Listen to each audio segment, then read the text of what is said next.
All right, hello guys. We're going to talk about electric vehicle conversion project. My name is Ayang John. I'm Bruce Lee. And unfortunately, Mikhailo Malko is not here. All right, the purpose of this project is basically to convert a truck that was run by gas to electric. And it has been an ongoing project, which is 5 years. And I'm pretty sure you guys heard like many presentations for that.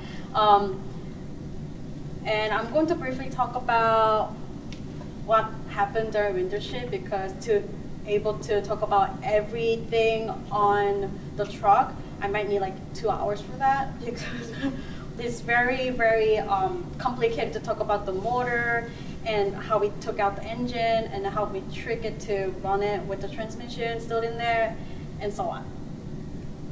So first day of the Wintership, we bolted down the bed for the truck. Yep, it was away for a while and then we brought it back. And so this is the truck bed, then we brought it back together, and then there are 6 bolts to be bolted in between the pipe and the bed.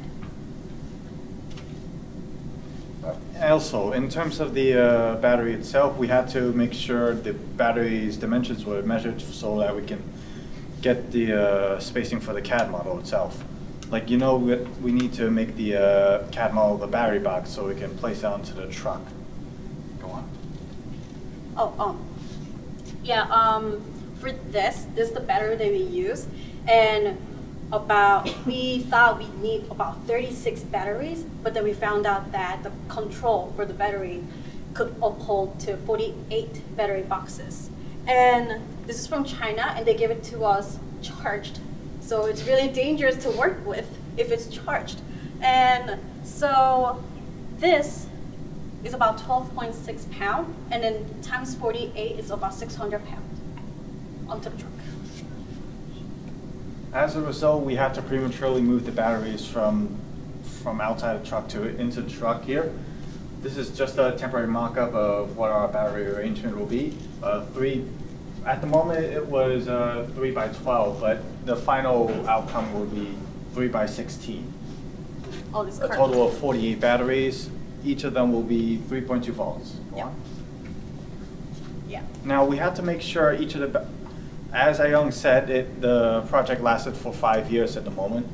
So we have to make sure each of the batteries are still producing the voltage of 3.2 volts. That's considered the nominal voltage. The maximum is 3.6, but we don't want to go there as it poses a risk to damage the batteries. As we tested during that day, all 48 of the batteries showed a voltage of 3.2. Yep, and we used the multimeter for that, and did not spark.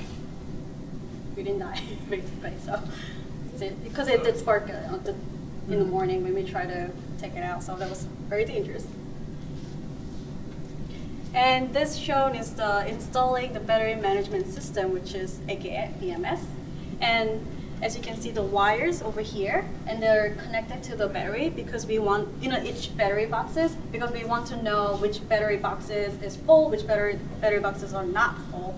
And what the battery management system does is basically, oh hey, this guy is full, so let's go on to the next one to fill that up. So if we don't have BMS and we charge those batteries together, kaboom, yeah. It causes an imbalance of voltage throughout the batteries. Yeah. Our goal is to try and wire up all 48 of those positive pins with the BMS system. Yeah, and this is the electric tape that we must need because the metals are connected to positive, negative, and the circuits, and so on. Unfortunately, we lack the discharger to prematurely discharge the batteries, yeah. So we were working with live electricity there. Yeah, that's why we need gloves and all that precautions stuff. So that was basically all the stuff that we talked about during the Wintership that happened. So basically, bolted down the bed, measure the battery boxes, and then transfer the batteries onto the truck, and read the voltage with the multimeter, and then lastly, installing the measurement system in each boxes.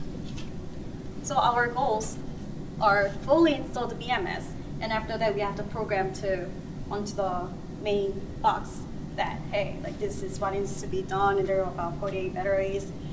and finish designing the frame for the battery boxes because they was temporarily strapped it down onto the truck, and possible road test on the road, maybe spring or summer. And here the contact information. Our mentor, actually, is over there. His name is Mr. Bob Roller, and his email is right here. And he's our new mentor for this project. And this is my contact information if you need it. Thank you.